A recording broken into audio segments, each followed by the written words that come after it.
Hello, everyone. Welcome to another My Mom is a Bitch podcast. I am Jill Maragos. I'm your host. And I'm skipping my fucking weekly life update because who gives a shit? We're talking about something so much more important. And that is ... trauma bonds, !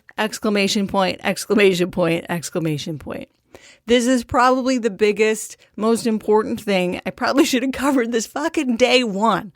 But this is the thing I see most when I look at forums or Facebook pages that cover narcissistic abuse. You know, I see people saying stuff like, well, I still love them. And if they're an asshole, why do I still love them? Why does this hurt so much? Why is this so hard? And it's trauma bonds. If you've not heard of them, holy shit, your mind's about to be blown. Probably heard of them. If you've kind of heard of them, you're like, yeah, you say that, but it still fucking hurts. What am I supposed to do? We're going to go into all of it. We're going to talk about the details of it, just so that you can be aware of the fact that this is not love. You don't love this person. You have pretty much a chemical dependency on this person that they have intentionally set up, and they love to see you fucking suffer. All right, so let's jump right in. All right, the good news, if there is any. I know you're feeling like shit, and you're like, good news, fuck this bitch. The good news, though, if I can say this, the hopeful part of all this is that every narcissist, whether you're with Bobby Blue Balls or Tammy Bitch Tits, operates the exact same way. They create trauma bonds the exact same way.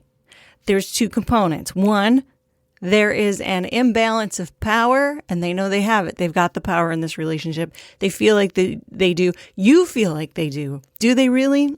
You can take it back eventually. It feels like it now, though. If you're in the trauma bonding stage, you're like, what the fuck? Why do I miss them so much? Let's just go with the fact that while you're trauma bonded, you believe they have the power. Number two, the second big component of this is it's always the exact same cycle. And look, I've seen it written 100 different ways, but it's the same cycle. Abuse, remorse. You guys make up. Abuse, remorse. And if you're asking yourself, well, wait a minute, they didn't come in abusing me. How could it start with abuse? Because here's what happens. When you fall in love with somebody, especially a narcissist comes in guns a-blazing with love and flattery and praise, and you hung the moon, you lit the stars. I've never felt like this about anyone. You're the most beautiful person. I just knew the minute I saw you, you were going to be the person I spent the rest of my life with. These are all big red flags, by the way. Not just little. These are like the flags that they hang outside of the used car lot. The big ones that you're like, how do they even get those up on the flagpole? Big fucking red flags. If you meet somebody and you go on a first date and they're saying this shit to you, fucking don't even leave money for the bill at the restaurant. Just fucking get up, grab your purse or your wallet or your jacket and get the fuck out. Block them on everything because these are big fucking red flags. Anyway, if you fell for it like I've done in the past, we're going to clean this shit up now. All right. So what happens? What happens when you fall in love with somebody? It's great, isn't it? When you're first falling in love with somebody and you're just walking on like sunshine, like that bad song from the 80s that if I never heard that song again, I think I'd be pretty okay with it. What happens?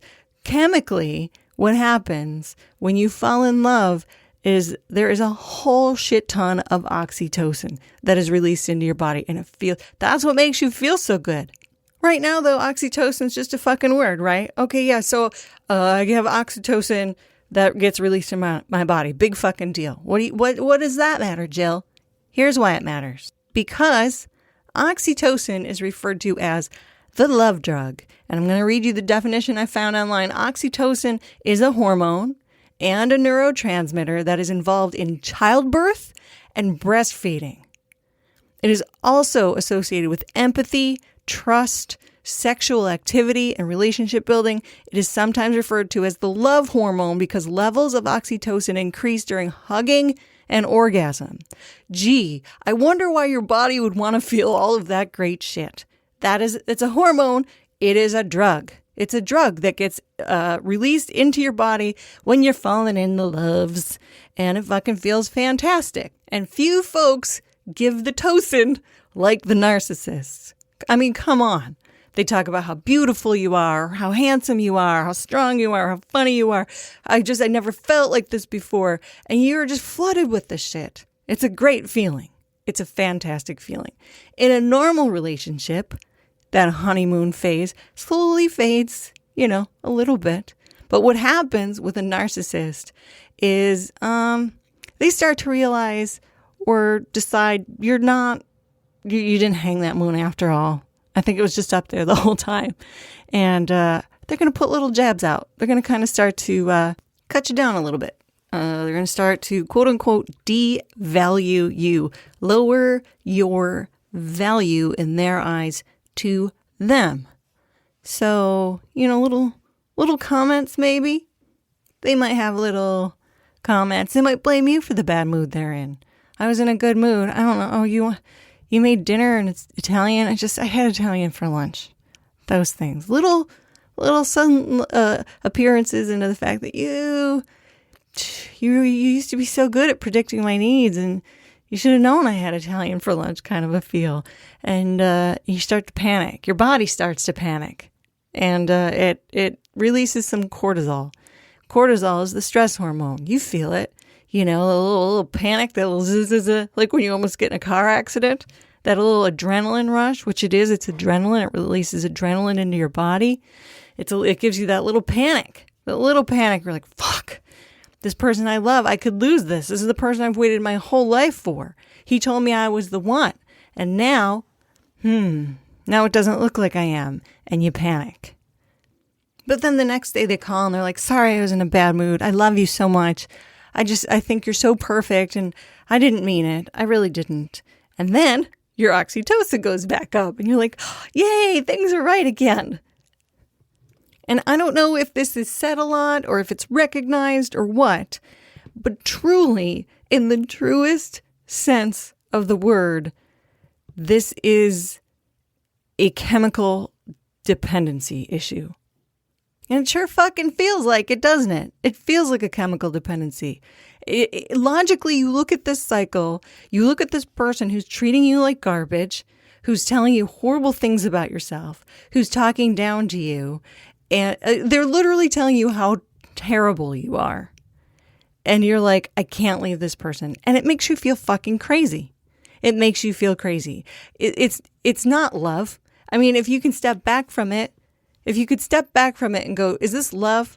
Is this the love I had for somebody who you actually did love? If it's a child or a dog or a cat or maybe a parent who's great or a cousin or an aunt. If you have one of those people that you truly love, can you compare it to that relationship that you have with this asshole? You can't. It is not love. It is not love. It's chemical fucking dependency. I found an article online from a website called medium.com. It's called Invisible Illness. And I'm going to read from that because it says it better than I could. This is why outside observers can't understand why the abused person keeps going back to the abusive relationship. There is a genuine chemical addiction in the brain, exactly like that of any addict, that drives the abused back to the abuser. Well, it seems like the person should just be able to walk away. How many times have you heard that one? Well, it seems like the person should just be able to walk away from the abusive relationships. They are, in fact, physically addicted to it. In addition to the physical addiction, the patterns of behavior in the love-hate cycle reinforce codependency in the abused partner. By doling out affection in small doses and altering those doses with long periods of abuse and neglect, the abuser keeps the abused continuously engaged in the pursuit of love. So, you, my friend listening, are trying so hard to get the love back to where it was and get that oxytocin and just get things right again. You want them to be how they were at the beginning again. And the person that you're in the relationship with, Tammy or Bobby, they're just looking to keep torturing you. And every time you come back, they're just going to punch you in the face again. Their tears might seem real. They're not. Their arguments might seem real. I for so long, this guy that I dated was convinced that he had to love me just because he kept coming back so much. I'd be like, no. And it was just, he wouldn't let it up. And I'm like, he really must love me because he's trying so fucking hard. And it was just so exhausting to fight him that I just was like, fine. I was always hoping for it to get back to the better stage, and it will never get back there. I hate to say it, but it won't. You're dealing with somebody who is doing these things to you to see how far they can push you and to keep manipulating that way. And it's either going to end with you fucking taking all your own Legos apart, or they're going to do worse to you. They're going to ghost you and cut you off altogether and reject you and stop talking to you because they're evil fucking horrible people. All right. I always found that it was very easy to reject information because it was too general. Like, how do I know they're talking about this person? But yeah, other people do that, but not my person. Like that, I wouldn't fall for that. I have a fucking mechanical engineering degree. I'm not that dumb. Well, this is not about being dumb. I'm sorry. Your body, I don't care if you have a job as a janitor at the local hospital or if you fucking run Ford Motor Corporation. Your body physically operates just the same way as everybody else's fucking body does. And your body, there's nothing wrong with it. It's operating the way bodies operate. That's just it. This is not about being smart or stupid. This is just about somebody having manipulated the chemicals in your body to make them dependent on them. That is it. And thinking that you're in love with them is like an alcoholic thinking they are in love with whiskey. That's silly. You have a dependence on them. And the confusing part is that you have a dependence on a person versus something you drink or you eat. But the serious fucking absolute fucking truth is, you can tell I'm getting worked up. You do not love them. You have a chemical dependence on them. And the only way to get around it is cold turkey. That's it. You got to cut them out. Oh, but we have kids together. All right. Well, then you keep contact minimum. You don't engage. You gray rock. I'm going to talk, you know what? That's what I'll talk about later. Gray rock for our self-help tool. We'll go into that later. But you have to accept the fact that this is a chemical addiction and you have to stop it. And you have to go no fucking contact with these people. And when I say no contact, it doesn't just mean like, oh, I won't call him or her. I won't text him or her. It means you don't look at their fucking Facebook. You don't look at their fucking Instagram. You don't Google them. You don't look at pictures. Because here's the thing. And maybe it's just me again, but that cortisol in your stomach can be just as fucking addicting as the oxytocin, right? When you look at that Facebook profile, what are you hoping to see? You're going to look at that Facebook profile and see him with some like hot 20-year-old chick or some like smoking hot bod guy who looks like Chris fucking Hemsworth. What are you going to feel? You're going to feel super fucking shitty, but you're going to feel something. That's the problem. It's that zhuzh that we're addicted to sometimes. Or maybe you look at their Facebook page and it says, gosh, I really am lonely now. I fucked up. And then you're going to feel pretty good about yourself. Except now you're getting all that good and all that bad and all that zhuzh and all that little heart takes flight stuff from them. You're getting it from them. You have to stop. You have to go no fucking contact. And it's going to feel shitty. It's going to feel shitty. I'm sorry. It just is. But you have to get through that in order to carry on. And eventually, you won't think about them all the time. You won't think about them every day. They won't even cross your mind. And you'll meet somebody better. Because when you go out for dinner with the new person, they won't be like, you're the best thing ever in the world. And you were like a tidal wave when I found you. And blah, blah, blah. That's not how real love works. Anyway, that was a rant. And I'm sorry. Okay, I want to read a few of these things because I think this is just important to reiterate to ourselves. If you are in a trauma bond, and this is from OprahDaily.com, I trust Oprah, okay? I trust her. And she didn't write this. Some expert that she probably hired wrote it. Anyway, in a trauma bond, you might find yourself making excuses to minimize or deny things the abuser does. He didn't mean it. He's just in a bad mood. Blah, blah, blah. Using mood-altering substances to cope, such as alcohol. Growing numb to the emotional or physical abuse, effectively normalizing it. Changing behavior to avoid setting off the abuser. Suddenly this is me paraphrasing, but suddenly your feelings don't fucking matter anymore.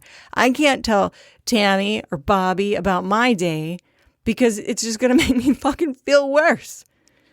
Lying to loved ones about aspects of your relationship. If you have to fucking avoid time, and I've done this.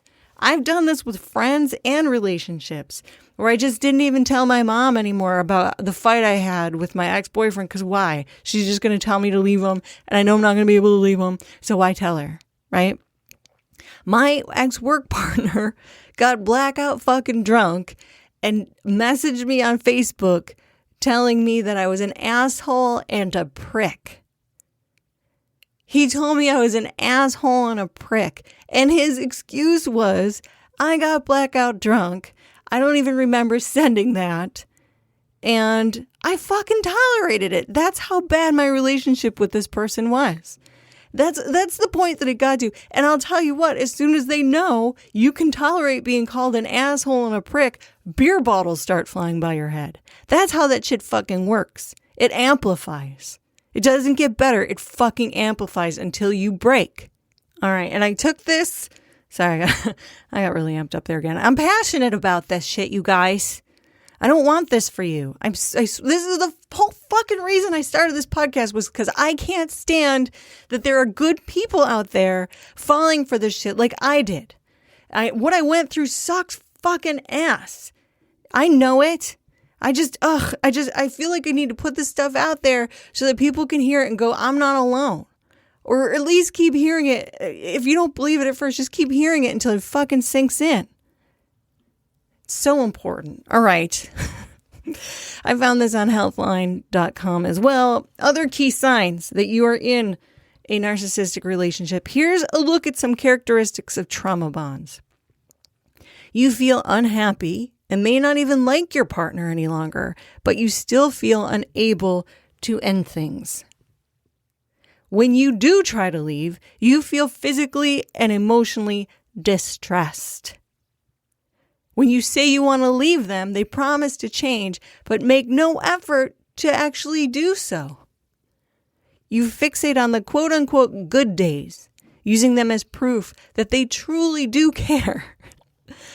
You make excuses and defend their behavior when others express concern. That goes back to the other list as well. You continue to trust them and hope to change them. P.S. You can't fucking change people. The only person you can change is you. You can't change anybody. You protect them by keeping abusive behavior secret. Oh, and I thought this was pretty interesting too. Okay, this is from that same article from Healthline. Okay. The freeze response. Perhaps you're familiar with the fight or flight response, your body's automatic response to any perceived threat. Maybe you're even aware people respond to threats in 4 different ways. Fight, flight, freeze, fawn. When you face abuse or fear the possibility of future abuse, your brain recognizes the impending distress and sends a warning to the rest of your body. Adrenaline and cortisol, cough, cough, we mentioned that earlier, cough, cough, the stress hormones flood in, jump-starting your survival instinct and triggering emotional and physical tension. Here's where the power imbalance comes into play. If you don't feel as if you can safely escape or stand up to the person abusing you, freezing might seem like the best option, so you stay. When thoughts of the abuse become too painful or too difficult to bear, you choose to focus on the positive parts of your relationship and ignore or block the rest. You might make excuses for them and justify their behavior to rationalize your need to stay. Each repetition of this cycle can reinforce this sense of powerlessness, this seeming certainty that you'll never be able to escape. You come to believe the false reality they've constructed to control you. You need them. They need you. You're nothing without them. No one else cares. These lies can chip larger and larger blocks from your identity and self-worth, tying you more tightly to the relationship. And they will deny this shit until the day they fucking die. But they are doing this to you on purpose. That's what's fucked up. They know what they're doing. And they're doing it to you on purpose. Sharon in Des Moines.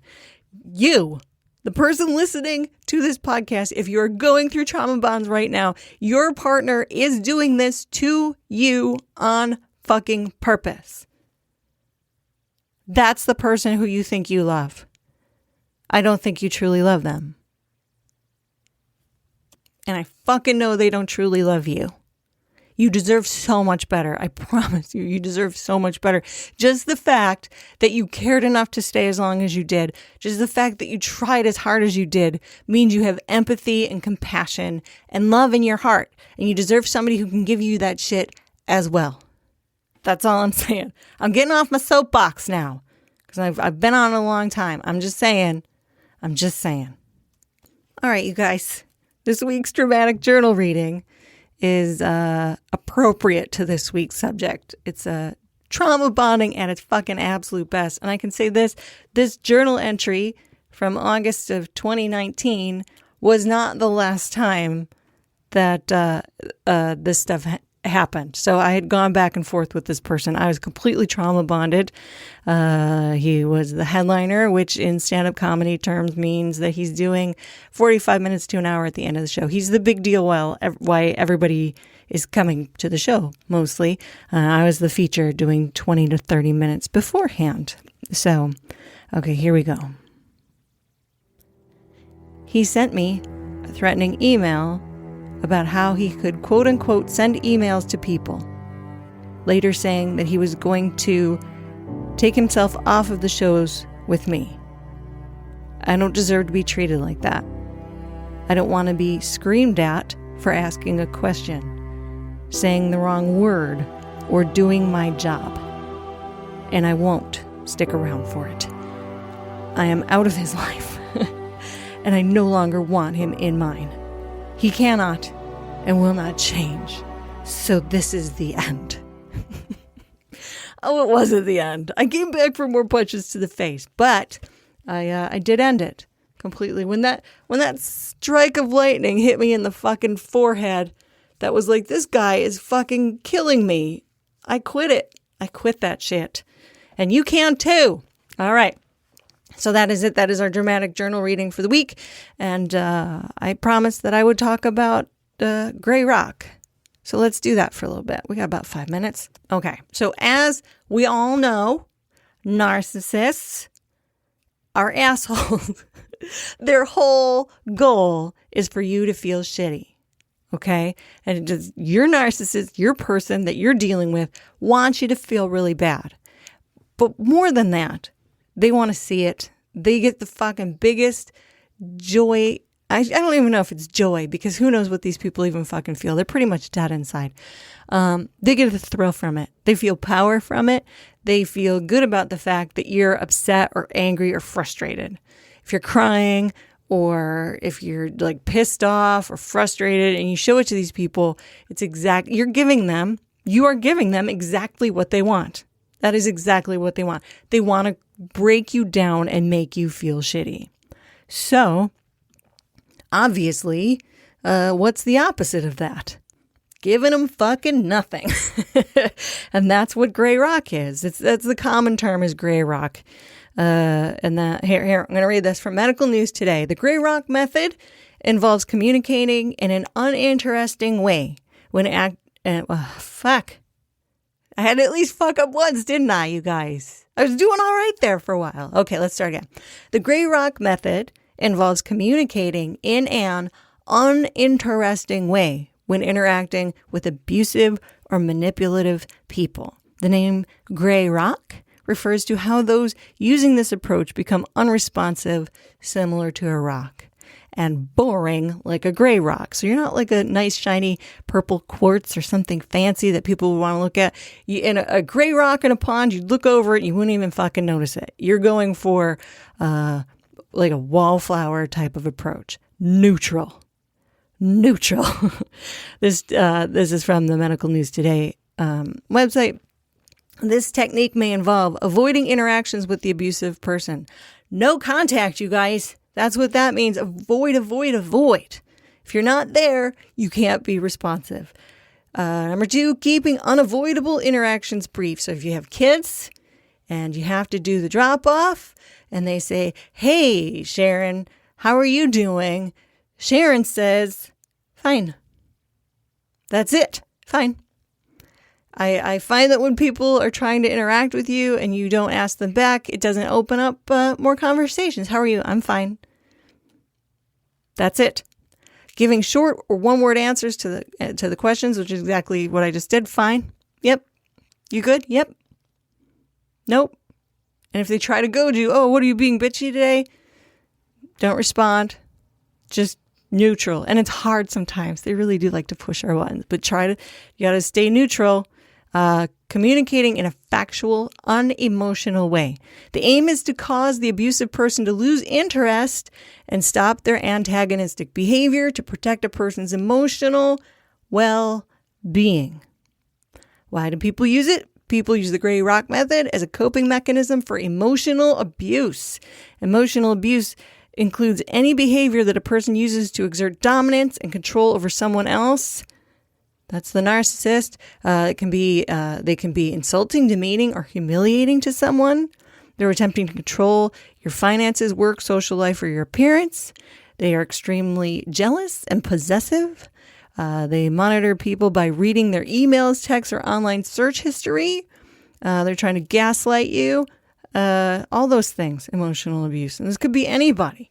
Okay, you got a dick at work who you don't like. "How are you today, Sharon?" "Good." And then you just fucking leave. That's all there is to it. It's very easy. It's a good way, and we're going to get into this soon. I know I keep teasing boundaries, but we're going to get there. It's a good way to set a boundary. Because at first, you're kind of like, we're all sort of programmed to be like, "I'm fine. How are you?" Like you just automatically say it. And just practice not saying it. That's all. And if you do say it, fucking next time you'll say less. That's all. Give yourself some credit. I believe in you. We're almost out of time. Thanks for holding in. Hopefully I covered trauma bonding in a good enough way that people really understand what's going on and what they might be going through or what happened to them. Okay? Have a great week. I hope to see you next Wednesday at noon. The episodes always come out. Like, subscribe, give me a good rating if you like me. If you don't, just go away. All right, that's it. Take care. Bye.